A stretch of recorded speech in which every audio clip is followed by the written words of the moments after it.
السلام علیکم ورحمۃ اللہ وبرکاتہ۔ وعلیکم السلام ورحمۃ اللہ وبرکاتہ۔ نحمدہ و نصلی علی رسولہ الکریم، اما بعد فاعوذ باللہ من الشیطان الرجیم، بسم اللہ الرحمن الرحیم۔ رب اشرح لی صدری ویسر لی امری واحلل عقدۃ من لسانی یفقہوا قولی، ربی یسر ولا تعسر وتمم بالخیر۔ سورہ مائدہ سے آج سٹارٹ لیں گے۔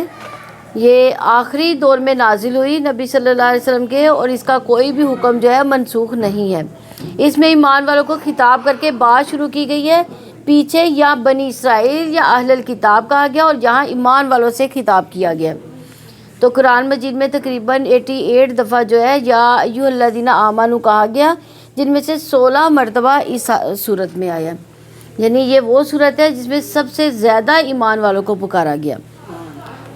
بسم اللہ الرحمن الرحیم۔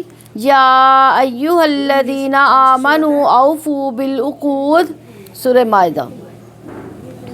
یا ایھا الذین آمنوا اوفوا بالعقود احلت لکم بہیمۃ الانعام الا ما یتلی علیکم غیر محل الصید وانتم حرم ان اللہ یحکم ما یرید۔ اللہ تعالیٰ کے نام سے جو وسیع رحمت والا نہایت رحم والا ہے۔ اے لوگوں جو ایمان لائے، معاہدوں کو پورا کرو۔ تمہارے لیے مویشی جانور حلال کر دیے گئے سوائے ان کے جو تم پر پڑے جائیں گے، اس حال میں کہ شکار کو حلال سمجھنے والے نہ ہو جبکہ تم حالت احرام میں ہو۔ بلا شبہ اللہ تعالیٰ جو چاہتا ہے وہ فیصلہ کرتا ہے۔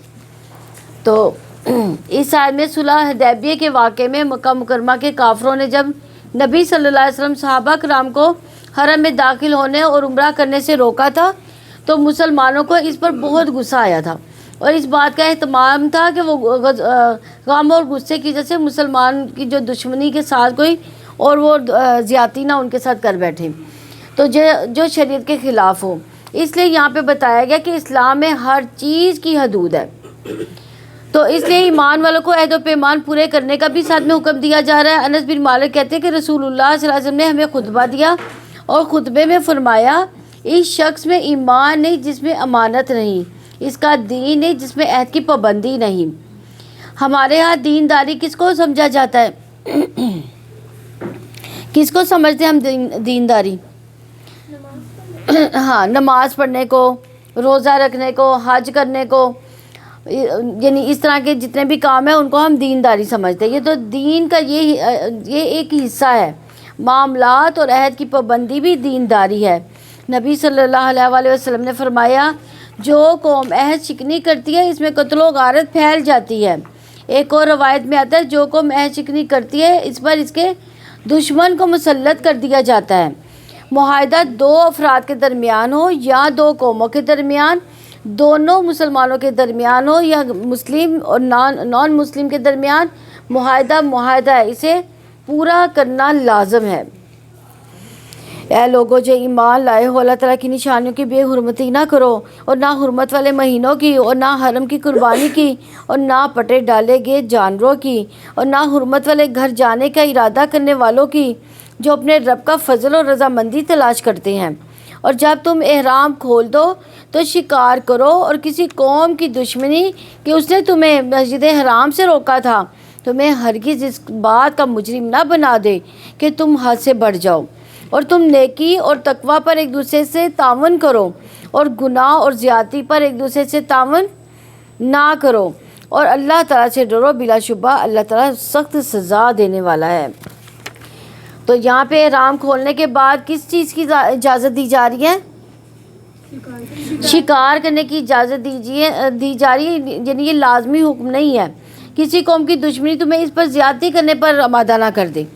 اور دین کا زبردست اصول یہ ہے کہ اسلام کی خوبصورت تعلیم دی گئی ہے یہاں پہ کہ مسلمانوں کے ساتھ مکہ والوں میں نے جب زیادتی کی، اب فتح مکہ ہو چکا، راستے کھل چکے، مسلمان طاقتور بن گئے، اور اب مسلمان چاہیں تو اپنے دشمنوں کے خلاف خوب انتقام بھی لے سکتے ہیں۔ لیکن یہاں کیا کہا گیا ہے کہ ایسا نہ کرو، دشمن کے ساتھ تم زیادتی نہ کرو۔ وَتَعَاوَنُوا عَلَى الْبِرِّ وَالتَّقْوَىٰ، البر میں ہر طرح کی نیکی شامل ہے، ایمان بھی ہے، عقائد بھی ہے، عبادات، اخلاقیات، معاملات کی نیکی. لیکن اگر تقوی جب البر کے مقابلے میں آئے تو اس کا مطلب ہے گناہوں سے بچنا، اور البر کا مطلب ہے نیکی کمانا. تو دین دو طرح سے مکمل ہوتا ہے، ایک طرف انسان اچھے کام کرتے ہیں اور دوسری طرف انسان غلط کام کرتے ہیں، یعنی غلط کام چھوڑ دیتے ہیں. تو نیکی کے کاموں پر ایک دوسرے کی مدد کرو، گناہ کے کاموں میں مدد نہ کرو. تو یہ ایک کام وصیت ہے جو اہل ایمان کو دی جا رہی ہے. نیکی کے کام میں تعاون کی دعوت دی جا رہی ہے یہاں پہ. اس کی وجہ یہ کہ بعض کا کچھ نیکی کے کام ایسے بھی ہوتے ہیں جو اکیلے کیے جا سکتے ہیں، لیکن سم ٹائم ایسے بھی ہوتا ہے ایک دوسرے کی مدد کے بغیر نیکی کے کام نہیں بھی ہو پاتے.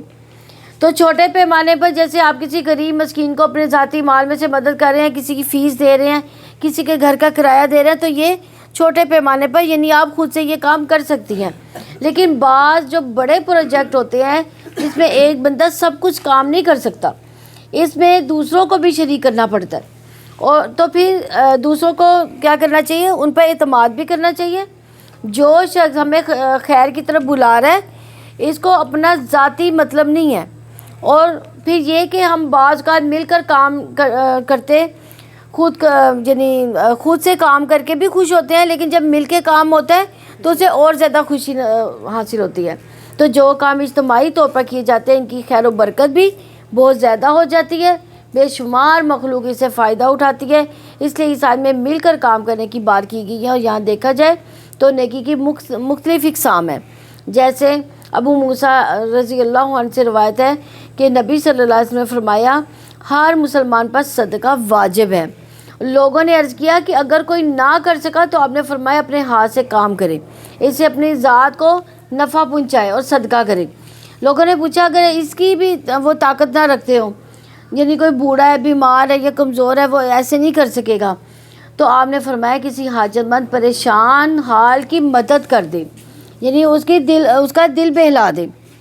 اور لوگوں نے عرض کیا اگر ایسا بھی نہ کر سکے تو آپ صلی اللہ علیہ وآلہ وسلم نے فرمایا خیر کا حکم دیا کرو یا اچھی باتوں کا حکم دیا کرو. لوگوں نے عرض کیا اگر یہ بھی نہ ہو سکے تو آپ نے فرمایا بری باتوں سے روک ہی دیا کرو. یعنی یہ تقویٰ، بری باتوں سے روکنا بھی تقویٰ ہی ہے.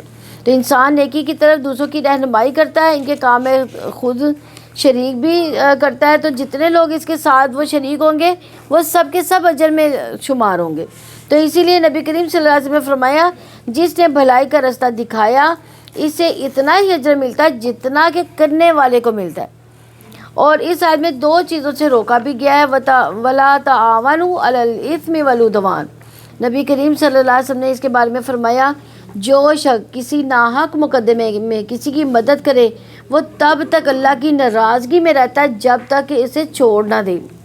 اس لیے اس پیشے کو بہت سوچ سمجھ کے اپنانا چاہیے. کسی غلط کام، قاتل یا انصاف کے خلاف عمل کی پشت پناہی نہیں کرنی چاہیے. اور یہ بہت جامع آیت ہے، اس کو اپنی زندگی میں ایک رہنما اصول کے مطلب کے طور پر اس کو اپنانا چاہیے. جہاں کوئی خیر کا کام کرے اس کے ساتھ ہمیں کیا کرنا چاہیے؟ شامل ہو جانا چاہیے. جیسے کوئی میز اٹھا رہا تو اس کے ساتھ کیا کرنا چاہیے؟ اس کے ساتھ آگے بڑھ کر میز اٹھانے میں مدد دینی چاہیے، یعنی کاموں میں آسانی کرنی چاہیے تاکہ جلدی ہو جائے. حرمت علیکم المیتۃ والدم ولحم الخنزیر وما اہل لغیر اللہ.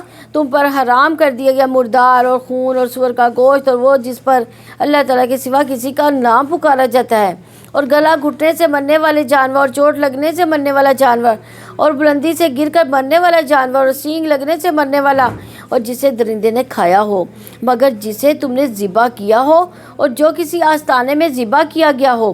اور یہ بھی حرام ہے کہ تم تیروں کے ساتھ قسمت کا حال معلوم کرو، یہ نافرمانی ہے. آج تمہارے دین سے وہ لوگ مایوس ہو گئے جنہوں نے کفر کیا، چنانچہ تم ان سے نہ ڈرو اور تم مجھ سے ڈرو. آج میں نے تمہارے لیے تمہارے دین کو مکمل کر دیا.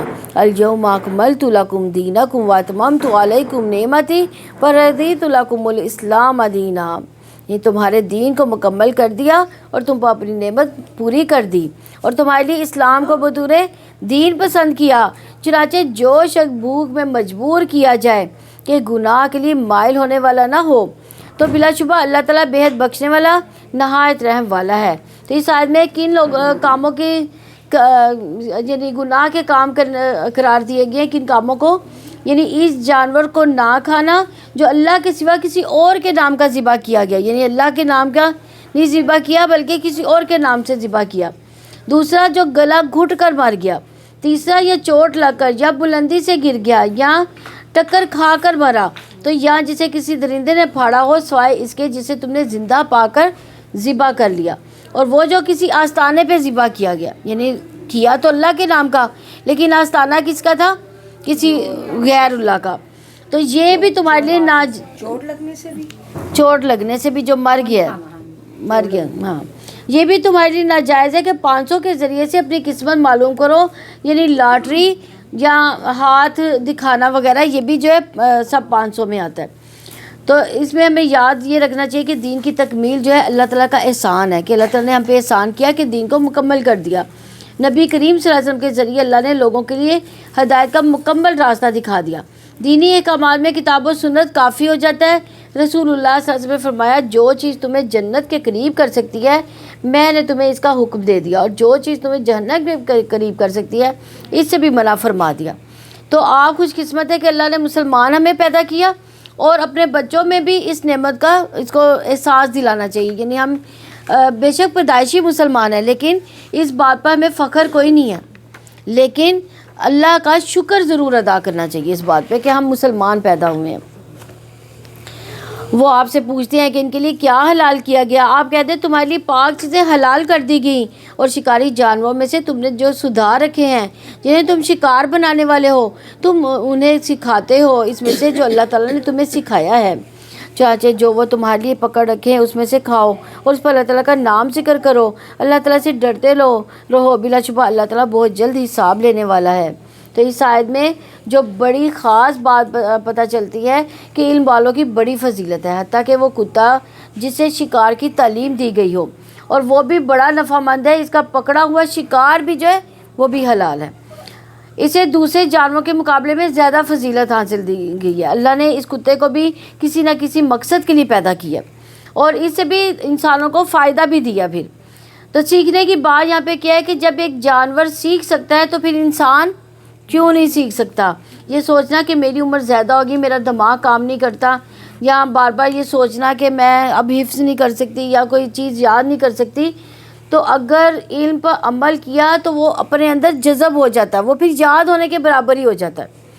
تو آپ کے جسم نے یعنی اسے حفظ تو کر لیا ہے، لیکن آپ کے دل و دماغ نے اگر حفظ کر لیا ہے کیونکہ آپ اس پر عمل کر رہے ہیں تو اس لیے علم حال میں انسانوں کو فائدہ دیتا ہے اگر انسان درست نیت سے اس پر عمل کرے۔ جب ہم عمل نہیں کریں گے تو آپ سمجھیں کہ وہ حفظ بھی جو ہے نا وہ حفظ نہیں رہ گیا، یعنی اس کو جتنا مرضی ہم یاد کر لیں جب تک یہ وہ عمل میں نہیں ڈھلے گی چیز۔ آج تمہارے لیے پاک چیزیں حلال کر دی گئی اور اہل کتاب کا کھانا تمہارے لیے حلال ہے، تمہارا کھانا ان کے لیے حلال ہے، اور مومن پاک دامن عورتیں اور ان لوگوں میں سے پاک دامن عورتیں جو تم میں سے پہلے کتاب دیے گئے، جب تم ان کے مہر انہیں ادا کر دو، انہیں نکاح میں لانے والے ہو، اعلانیہ بدکاری کرنے والے نہ ہو، نہ چھپے دوست بنانے والے ہو، اور جو شخص ایمان کے ساتھ کفر کرے گا تو یقیناً اس کا عمل ضائع ہو گیا اور وہی آخر میں خسارہ اٹھانے والوں میں سے ہوگا۔ تو اسلام نے عورتوں کو مہر دینے کی کتنی تاکید کی ہے کہ آزاد ہو یا غلام، اہل کتاب کی عورت ہو، سب کو مہر دو۔ یہ نہیں کہ مسلمان یا نان مسلم عورت کو صرف یعنی تفریح کا سامان نہ بنا لیا جائے۔ کسی بھی عورت کے لیے یہ چیز بڑی تکلیف اور نقصان کا باعث ہے کہ کوئی مرد اسے فائدہ اٹھائے لیکن اس کے لیے قوام نہ بنے، اس کی حفاظت نہ کرے، اس کے نفقے کا سامان ذمہ داری نہ اٹھائے اور اس کی ضروریات کا خیال نہ رکھے۔ تو ہمارے دین نے جہاں شادی کی اجازت دی ہے، اس کو عبادت قرار دیا، وہاں فریق ثانی کے حقوق کو ادا کرنے کی بھی بڑی تلقین کی گئی ہے کہ مسلمان عورت ہو یا اہل کتاب میں سے ہو، کوئی یعنی عورت ہو یا کوئی غلام لونڈی ہو، سب کے حقوق جو ہے ادا کرنے کا حکم دیا گیا۔ اس کے بارے میں رسول اللہ صلی اللہ علیہ وسلم نے فرمایا، مہر یا کسی وعدے کے ساتھ عورت کی شرمگاہ کو حلال کیا جاتا ہے، تو اس عورت کا حق ہے، اور عقد نکاح کے بعد جس چیز کے ساتھ عورت کے باپ بھائی اس کی تکریم کی جائے اسی کا ہوگا، یعنی اگر کسی کو کوئی تحفہ دیا جائے گا تو وہ اسی کا ہوگا، اور انسان کی جس کے بدلے میں سب سے زیادہ تکریم کی جانی چاہیے وہ اس کی بیٹی یا بہن ہے، یعنی بیٹی یا بہن کو جو بیاہ دیا جائے ان کی عزت کرو۔ آج ہمارے معاشرے میں کیا ہوتا ہے، سسرال میں بھی ذلیل کیا جاتا ہے، اور جبکہ اسلام کی تعلیمات کیا ہے کہ ایک دوسرے کی کیا کرو، عزت اور تکریم کرو۔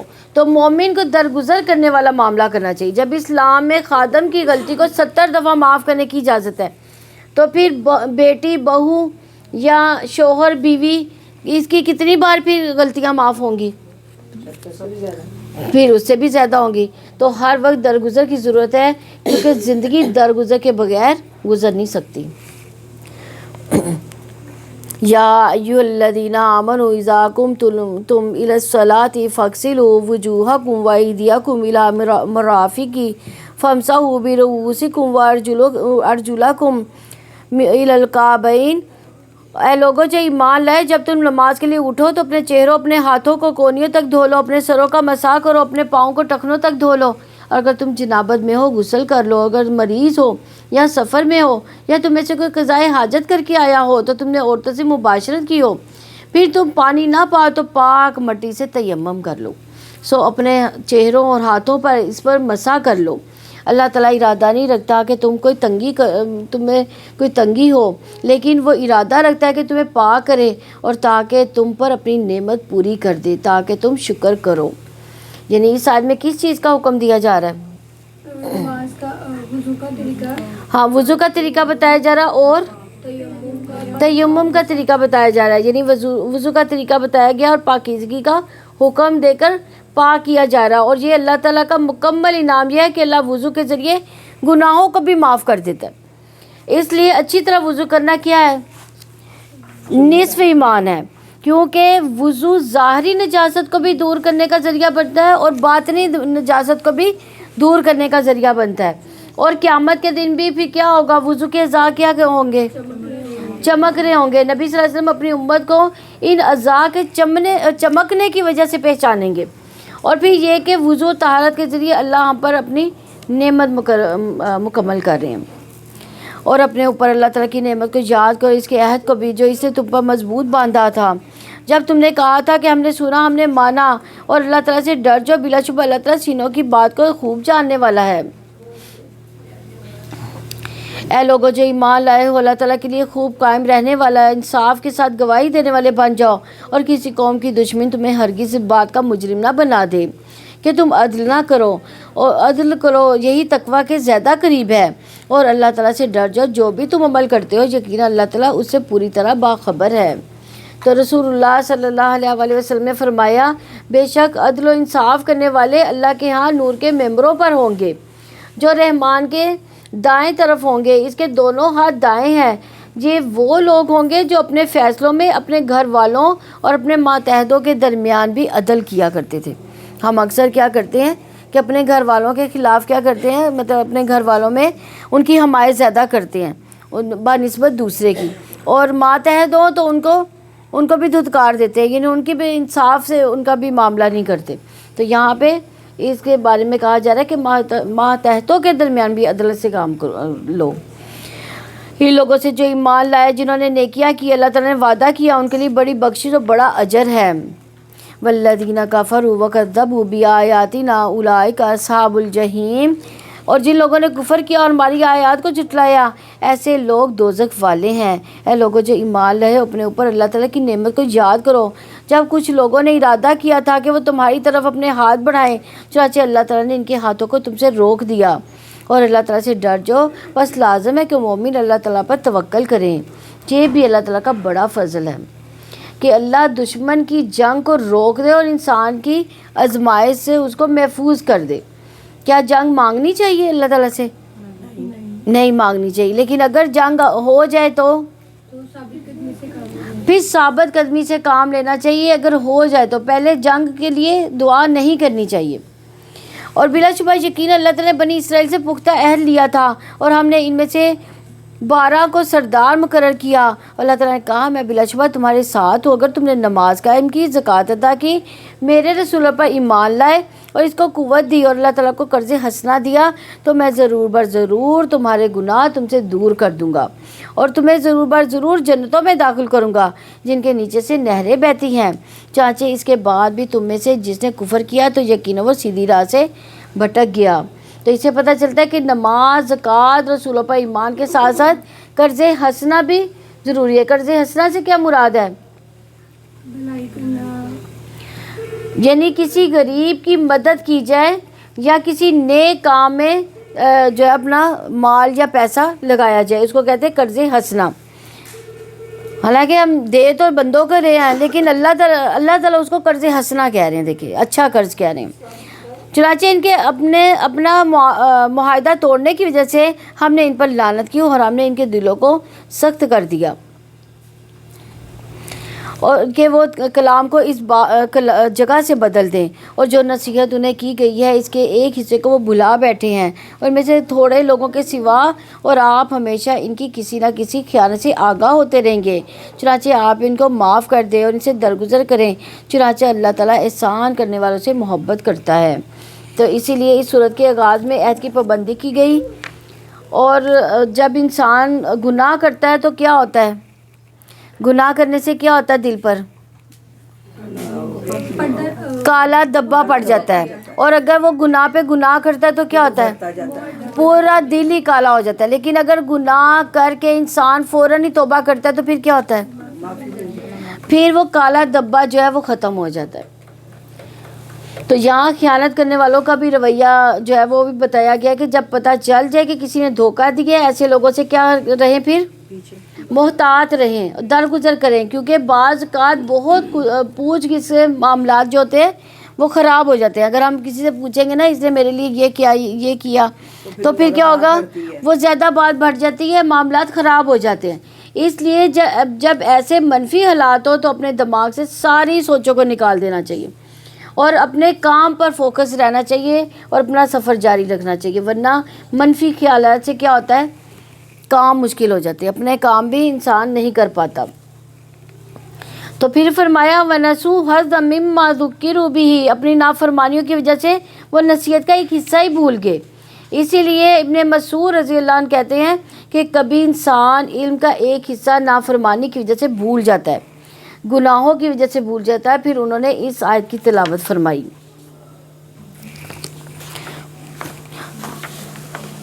وَمِنَ الَّذِينَ قَالُوا إِنَّا نَصَارَىٰ أَخَذْنَا مِيثَاقَهُمْ فَنَسُوا حَظًّا مِمَّا ذُكِّرُوا بِهِ فَأَغْرَيْنَا بَيْنَهُمُ الْعَدَاوَةَ وَالْبَغْضَاءَ إِلَىٰ يَوْمِ الْقِيَامَةِ, اور ہم نے ان لوگوں سے بھی پختہ عہد لیا تھا جنہوں نے کہا کہ ہم عیسائی ہیں, پھر جو نصیحت انہیں کی گئی تھی اس کا ایک حصہ وہ بھول گئے تو ہم نے قیامت کے دن تک ان کے درمیان بغض اور عداوت کو بھڑکا دیا. اور ان قریب اللہ تعالیٰ انہیں خبر دے گا جو کچھ بھی وہ کیا کرتے تھے.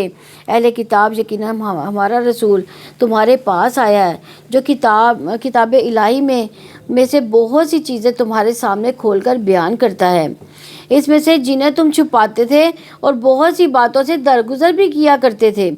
یقیناً تمہارے پاس اللہ تعالیٰ کی طرف سے ایک روشنی اور واضح کتاب آئی ہے. تو پھر درگزر کی بات آج کے پارہ میں بار بار جو ہے کس بات کا ذکر آ رہا ہے؟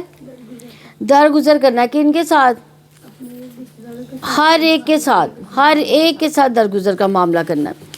اس کے ذریعے اللہ تعالیٰ اس کو سلامتی کے راستے کی ہدایت دیتا ہے جو اس کی رضا کے پیچھے چلا اور وہ اپنے حکم سے انہیں اندھیروں سے نکال کر روشنی میں لاتا ہے, انہیں سیدھے راستے کی طرف ہدایت دیتا ہے.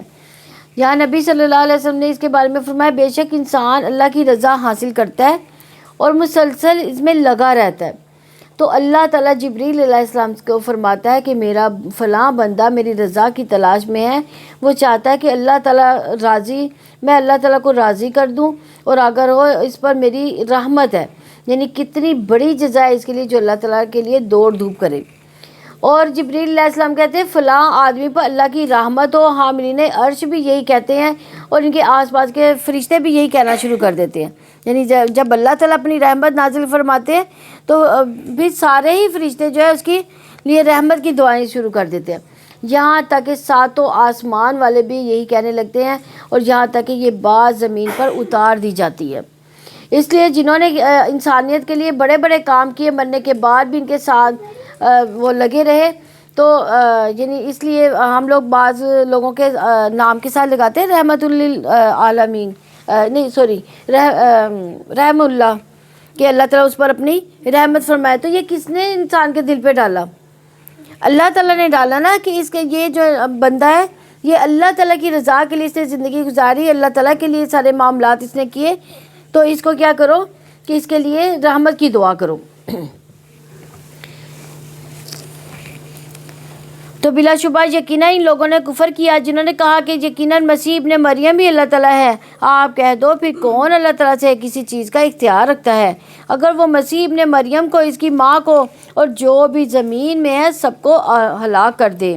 آسمان و زمین اور ان کے درمیان کی بادشاہت اللہ تعالیٰ ہی کے لیے ہے، اور جو کچھ چاہتا ہے پیدا کرتا ہے وہ، اور اللہ تعالیٰ ہر چیز پر پوری قدرت رکھنے والا ہے۔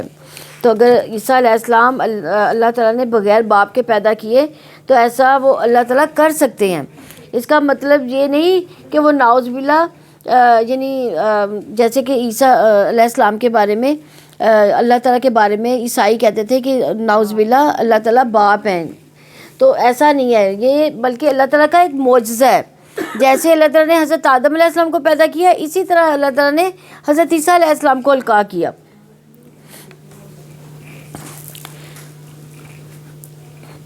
اور یہودیوں اور عیسائیوں نے کہا کہ ہم اللہ تعالیٰ کے بیٹے، اس کے محبوب ہیں۔ آپ کہہ دیں پھر وہ تمہارے گناہ پر تمہیں سزا کیوں نہیں دیتا؟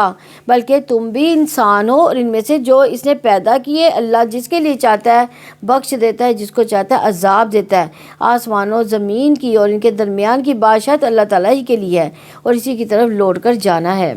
یعنی مومن کبھی اللہ تعالیٰ کے عذاب سے بے خوف نہیں ہوتا، وہ فکر کرتا رہتا ہے، وہ اپنی نیکیوں کی بڑی چیز سمجھتا ہے، کیونکہ مومن جانتا ہے، یعنی وہ بڑی چیز نہیں سمجھتا کیونکہ مومن جانتا ہے کہ اللہ تعالیٰ کی محبت محض تمنا کرنے سے نہیں ملتی، بلکہ کس سے ملتی ہے؟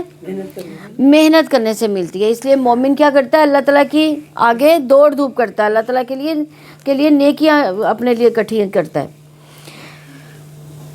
اہل کتاب یقیناً رسولوں کے وقفے کے بعد تمہارے پاس ہمارا رسول آ گیا اور تمہارے لیے کھول کر بیان کرتا ہے جو تم یہ نہ کہو کہ ہمارے پاس نہ کوئی خوشخبری دینے والا آیا نہ کوئی ڈرانے والا، تو یقیناً تمہارے پاس خوشخبری دینے والا ڈرانے والا آ گیا، اور اللہ تعالیٰ ہر چیز پر پوری طرح قدرت رکھنے والا ہے۔